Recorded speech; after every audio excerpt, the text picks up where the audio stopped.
अरे ओ, कांति की बहू को देखा है तूने?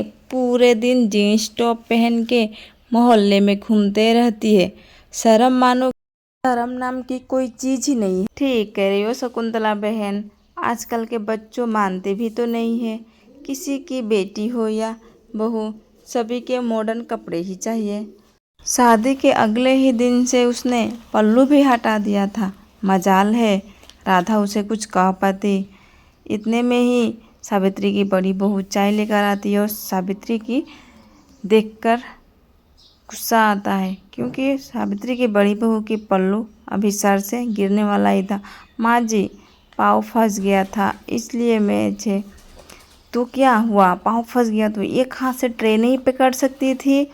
हम लोग थे कि कुएं से 2-2 बाल्टियाँ लेकर आते थे। आजकल की बहुओं का भी ना खड़े है।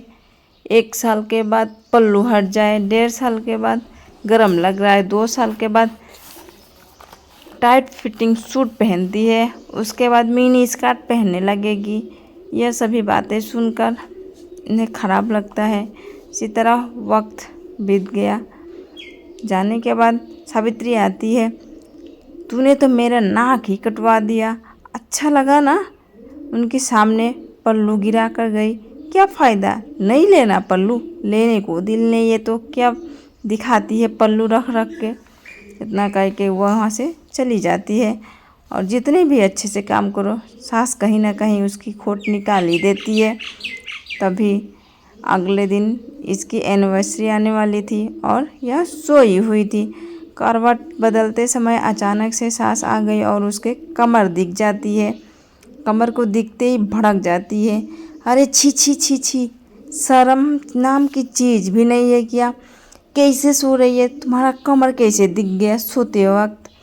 ज़रा अच्छे से सोया करो, कोई शर्म नहीं है क्या? जब दिखाना ही है कमर तो साड़ी क्यों पहनती हो? दिखाओ ना। इतना कह के वो वहाँ से चली जाती है।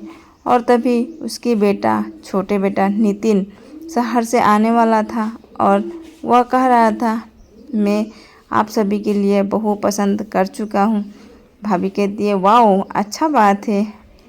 माँ भी क्या कहती, मजबूरी थी। ठीक है बेटा, तुम्हें पसंद है, तुम शादी करने के लिए तैयार हो तो हम भी खुश हैं। यह देखकर उनके पिताजी श्लोक कहते हैं कि यह भी क्या चीज़ है, तुम जहाँ जिसके साथ जितना सीधा रहता है उसके साथ तुम उतने ही टेढ़ी बन के रहती हो, और वह जितना ही टेढ़ा है उसके साथ सीधी थी। क्या करूँ जी, अपना ही बेटा है, नहीं कहूँगी तो वह हमें छोड़कर शहर चला जाएगा और वहीं रहने लगेगा। इतना कहते ही वह सोचती है, आने दीजिए यहाँ, मैं शोभा और पूजा को एक जैसे ही बनाकर रख दूँगी। अगले महीने दोनों को शादी हो जाती है और दोनों अपने ससुराल आने लगते हैं। वाह ड्राइवर रुको, मुझे बहुत गर्मी लग रहा है, मैं एक कपड़े चेंज करके आती हूँ। इतना भारी भरकम लहंगा मुझसे नहीं संभाला जा रहा है। तभी चेंज करके आती है, वह ससुराल पहुँच जाती है। सासू माँ आरती के थाली लिए खड़ी रहती है और इसके कपड़े को देखकर, क्या बहन जी, क्या बहू लाई हो? क्या बहू, मैंने कहा था कि 2 जोड़ी में भेज देना, मतलब 2 ही जोड़ी में भेज दिया क्या? नहीं माँ, इसने वोमिटिंग कर दिया था रास्ते में, तो जो हाथ लगा उसी को इसने पहन लिया। नितिन के बच्चे झूठ क्यों बोल रहा है? ठीक है बहू, पाँव छो सबकी। नहीं नहीं रहने दो, मत छो पाँव, पता नहीं क्या क्या दिख जाएगा। तभी आरती करके अंदर चली जाती है। क्या जी, यह तो किस तरह के कपड़े पहनकर आई है, इसे क्या कहे, कुछ कहा भी नहीं जाता। इतना कहकर वह अंदर चली जाती है। और कल सुबह मुँह दिखाई के रस्म में कुछ उल्टी पुल्टी ना पहन कर आ जाए। चलिए मैं देख कर आती हूँ। क्या बहू, देखा तो जरा, कल मुँह दिखाई में कौन सा कपड़े पहनेगी?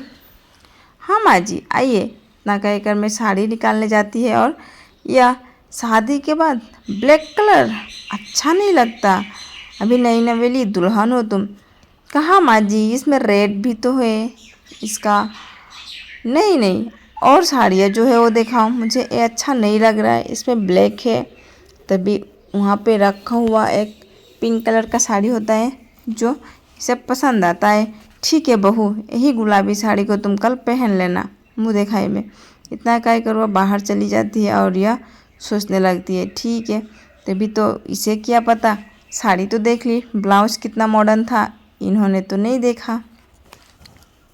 शाम को मुँह दिखाई के वक्त सारी औरतें आई थी और वहीं पे शोभा भी साड़ी पहनकर आई थी। अरे पल्लू तो ज़रा ढक ले सर पे, ऐसे ही क्यों चली आ रही है। तभी इसने पल्लू को ढका और आ गई पास में।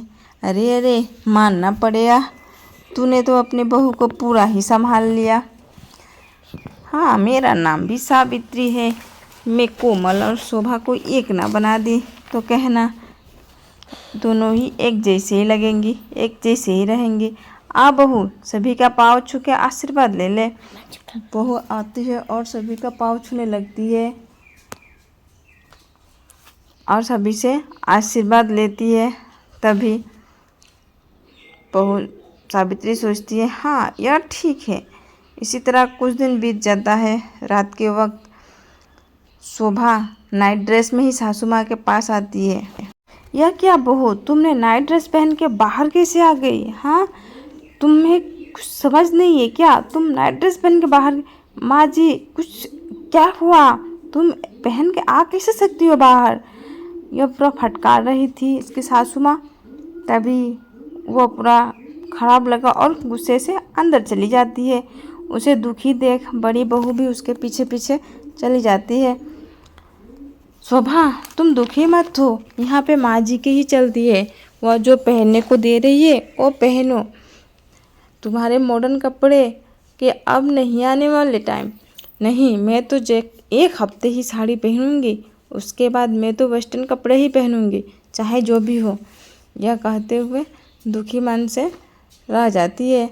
तभी आता है नितिन और कहता है कि मैंने अपने हनीमून की ट्रिप प्लान कर लिया है, हम लोग जाएंगे कश्मीर, वहाँ पे बहुत अच्छा लगेगा, तुम पैकिंग कर लो। इतना कहते ही वह चला जाता है और यहाँ शकुंतला की टेंशन लगी रहती है। दिखाओ तो बहू, तुमने क्या पैक किया है? कश्मीर में बहुत ठंड होती है, छोटे कपड़े ले लो कि तो वहाँ पर ठंड लग जाए ना। यह कहते ही उसके कपड़े देखने लगती है। हाँ, मुझे तो पता ही था यह आएगी ज़रूर चेक करने के लिए। ठीक है, वह दिखाती है और साड़ी रखी हुई होती है।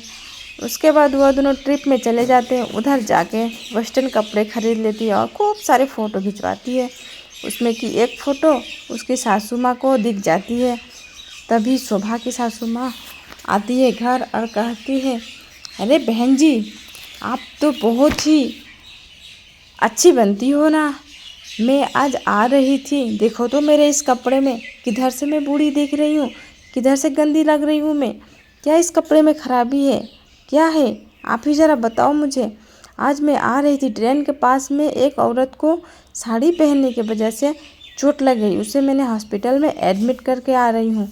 पता है वह औरत कौन थी? हमारी बड़ी बहू पूजा थी।